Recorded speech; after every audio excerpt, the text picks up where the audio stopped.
వచ్చారంట. ఎక్కడికో కాదండి, సింగపూర్కి వెళ్ళి అక్కడ మొత్తం ఎంతమంది పోలీసులు ఉన్నారో కనుక్కొని వచ్చారు. ఏటో అది కూడా తప్పేనా? మీకు అప్పచెప్పిన శాఖలను సక్రమంగా నిర్వర్తించండి. సక్రమంగా నిర్వర్తించేందుకే సింగపూర్ వెళ్ళొచ్చారు సార్. ఒక్క ఆడపడుచుకు రక్షణ ఇవ్వలేకపోతున్నారు మీరు.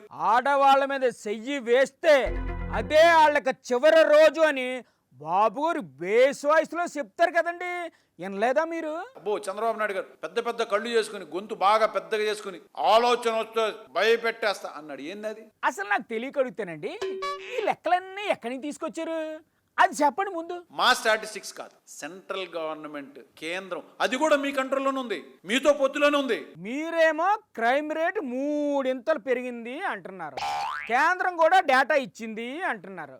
మొన్న కలెక్టర్ల మీటింగ్లో క్రైమ్ రేట్ తగ్గింది అని బాబు గారు అంటున్నారు. అంటే బాబు గారు చెప్పింది అబద్ధమనే కదా మీరు చెప్పేది?